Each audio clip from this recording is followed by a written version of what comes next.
स्वतंत्रता आंदोलन से लेकर स्वतंत्र भारत की राजनीति में जिन नेताओं ने महत्वपूर्ण भूमिका निभाई, उनमें लोकनायक जयप्रकाश नारायण जी का नाम प्रमुख है।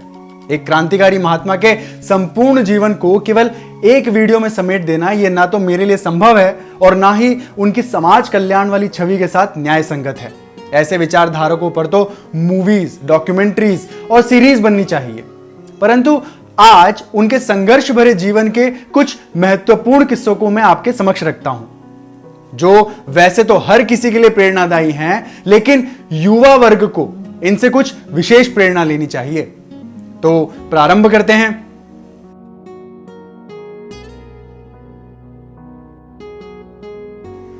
जयप्रकाश नारायण जी को सब जेपी नाम से बुलाते थे और उनकी कर्तव्य निष्ठा एवं आम जन के प्रति उनके प्रेम ने उन्हें लोकनायक की उपाधि दिला दी। बचपन से ही जेपी पढ़ने में होशियार थे। जब वे कॉलेज में पढ़ रहे थे तब पहली बार वो किसी रैली में गए और वहां उन्होंने मौलाना अबुल कलाम आजाद को सुना।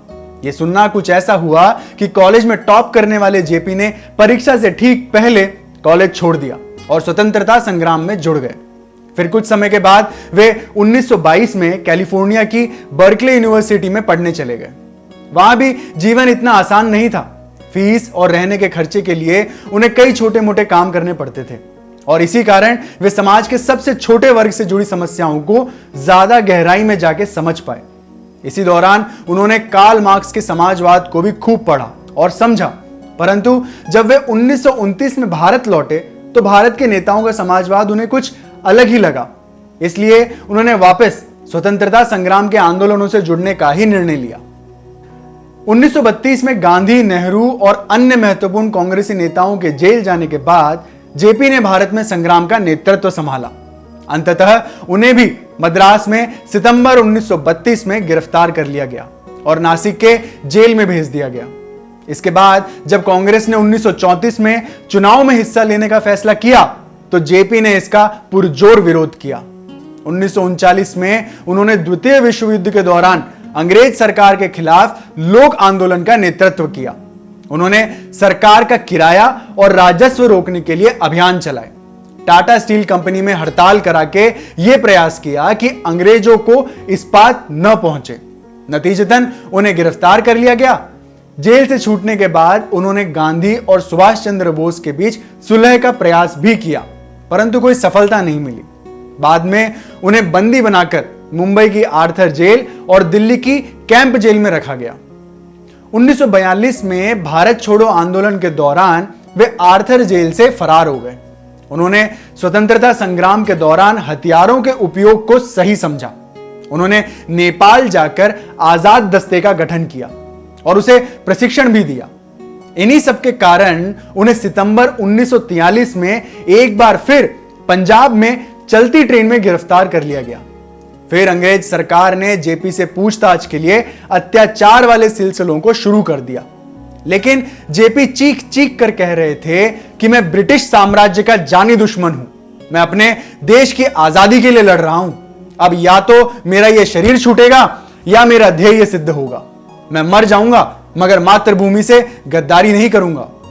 इसके उपरांत गांधी ने यह साफ कर दिया था कि डॉक्टर लोहिया और जेपी की रिहाई के बिना अंग्रेज सरकार के साथ कोई समझौता नामुमकिन है। परिणामतः जेपी को अप्रैल 1946 को रिहा कर दिया गया। जब वे जेल से बाहर आए तब रामधारी सिंह दिनकर ने मंच से सुनाया था कि आते ही जिसका ध्यान दीप्त हो प्रतिभा पंख लगाती है, कल्पना ज्वार से उद्वेलित मानस तट पर थर्राती है, वह सुनो भविष्य पुकार रहा, वह दलित देश का त्राता है, स्वप्नों का दृष्टा जयप्रकाश भारत का भाग्य विधाता है। यह भी सुना जाता है कि जब दिनकर जी अपने खराब स्वास्थ्य के बाद तिरुपति जी के मंदिर में दर्शन करने गए तो उन्होंने कहा था कि प्रभु अब मुझे मुक्ति दो और मेरा बचा हुआ जो भी आयुष्य है वो जेपी को दे दो। वे शायद जान गए थे कि भविष्य ने जेपी के नाम को बड़े सुनहरे अक्षरों में संजो के रखा है। स्वतंत्रता के बाद जेपी श्री विनोबा भावे जी से जुड़े और 1954 में उन्होंने सर्वोदय आंदोलन के लिए जीवन समर्पित करने की घोषणा की। जेपी के निस्वार्थ भाव के आगे सामान्य समाज ही नहीं, बागी भी नतमस्तक हो गए। चंबल घाटी के 2 लाख के इनामी प्रसिद्ध बागी मोहर सिंह ने अपने सबसे बड़े दल के साथ जेपी के सामने आत्मसमर्पण किया तो मध्य प्रदेश के मुख्यमंत्री और पुलिस अधिकारी आश्चर्य से ताकते रह गए। जेपी ने बागियों को स्पष्ट तौर पर कहा था कि किसी भी बागी को फांसी नहीं दी जाएगी। आप में से हर एक की जान मेरी जान की बराबर है। अगर किसी को भी फांसी दी गई तो मैं भी उपवास करके मर जाऊंगा। 1.5 लाख के इनामी बागी माधो सिंह समेत सैकड़ों बागियों ने उस समय आत्मसमर्पण किया था। जेपी चंबल के बागियों में बाबूजी के नाम से जाने जाते थे। इस दौरान उन्होंने भूदान आंदोलन में भी सक्रिय भूमिका निभाई। समाज कल्याण एवं लोकहित की जब जब बात उठी, लोगों ने जेपी को हमेशा अग्रणी श्रृंखला में खड़ा पाया। वे किसानों और मजदूरों के अधिकारों के लिए राजनीति छोड़ने के बाद भी आवाज उठाते रहे। 1957 में उन्होंने लोकनीति के पक्ष में राजनीति छोड़ने का निर्णय लिया। उन्होंने तो राजनीति को छोड़ दिया था, परंतु राजनीति उन्हें छोड़ना नहीं चाहती थी। अभी तो जेपी की संपूर्ण क्रांति का होना बाकी था। अभी तो इस सिंह का कुछ और गरजना बाकी था। 70 के दशक में देश में एक नए विद्रोह ने जन्म लिया। युवाओं द्वारा चल रहे इन प्रयासों को तब अधिक बल मिला जब जेपी इसकी कमान संभालने को तैयार हो गए। देश में बढ़ रहे भ्रष्टाचार और आम जन के शोषण से वे व्यथित थे। वे इंदिरा गांधी की प्रशासनिक नीतियों के विरुद्ध थे। गिरते स्वास्थ्य के बावजूद उन्होंने बिहार में सरकारी भ्रष्टाचार के खिलाफ आंदोलन किया। 5 जून 1975 को जेपी ने घोषणा की, भ्रष्टाचार मिटाना, बेरोजगारी दूर करना, शिक्षा में क्रांति लाना आदि ऐसी चीजें हैं जो आज की व्यवस्था से पूरी नहीं हो सकती, क्योंकि वे इसी व्यवस्था की उपज हैं। वे तभी पूरी हो सकती हैं जब संपूर्ण व्यवस्था ही बदल दी जाए, और संपूर्ण व्यवस्था के परिवर्तन के लिए क्रांति, संपूर्ण क्रांति आवश्यक है। जेपी ने कहा कि संपूर्ण क्रांति में 7 क्रांतियां शामिल हैं: राजनैतिक, आर्थिक, सामाजिक, सांस्कृतिक, बौद्धिक, शैक्षणिक व आध्यात्मिक क्रांति। संपूर्ण क्रांति अब नारा है, भावी इतिहास हमारा है। इस नारे के बाद इंदिरा गांधी ने देश में इमरजेंसी लगा दी और जेपी सहित कई राजनेताओं को जेल में डाल दिया। संपूर्ण क्रांति का आह्वान उन्होंने इंदिरा गांधी की सत्ता को उखाड़ फेंकने के लिए किया था, जिसमें वे सफल भी हुए। जब 26 जून 1975 को सवेरे 4 बजे के लगभग जेपी को गिरफ्तार किया गया तो उनके मुंह से सहज ही निकल पड़ा, विनाश काले विपरीत बुद्धि।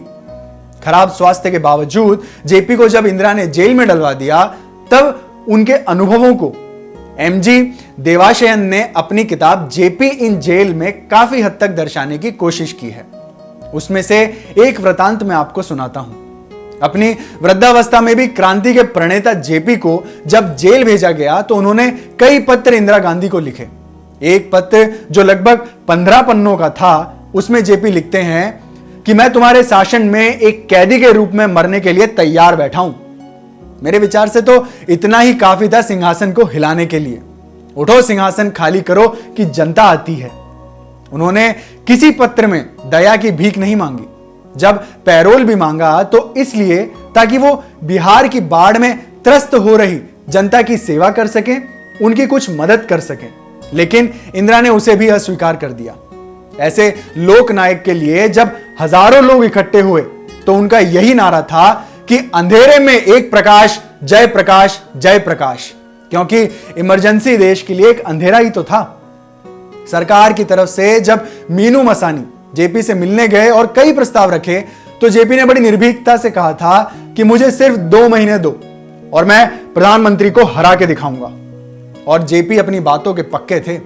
1977 में जब इमरजेंसी समाप्त की गई और पुनः चुनाव करवाए गए तो जेपी का जादू कुछ ऐसा चला कि पहली बार कांग्रेस को देश में हार का मुंह देखना पड़ा। इंदिरा गांधी की इस हार ने देश के युवाओं के विचारों को एक नई दिशा दे दी, आत्मबल दे दिया। इसी के बाद देश में लालू, नीतीश, सुशील मोदी और पासवान जैसे आज के कई नामी नेता उभर कर आए थे। 1979 में जेपी ने देह त्याग दी और पीछे छोड़ गए संपूर्ण क्रांति की एक लौ, जिसे आज भी ज्वाला के रूप में तब्दील होना बाकी है। ये जेपी के ही शब्द हैं कि जनता स्वयं पर भरोसा करने लगेगी तो राजनीति के पीछे जनता नहीं, बल्कि जनता के पीछे राजनीति भागेगी। व्यक्ति समूह के लिए जिए और समूह व्यक्ति के लिए, ये एक दिन में नहीं होगा। कोई भी क्रांति एक दिन में नहीं होती है। अंत में सिर्फ इतना ही कहूंगा कि जयप्रकाश ये इतिहास में अंकित एक राजनीतिज्ञ और क्रांतिकारी का नाम मात्र नहीं है, वरन कहते हैं उसको जयप्रकाश जो नहीं मरण से डरता है, ज्वाला को बुझते देख कुंड में स्वयं कूद जो पड़ता है जयप्रकाश वह जो न कभी सीमित रह सकता घेरे में, अपनी मशाल जो जला बांटता फिरता ज्योति अंधेरे में। आपको यह वीडियो कैसा लगा यह हमें कमेंट सेक्शन में लिखकर जरूर बताएं, लाइक करें और बाकी सबके साथ शेयर भी करें और चैनल को सब्सक्राइब करके बेल आइकन को जरूर दबाएं। मिलते हैं अगले वीडियो में। राम राम।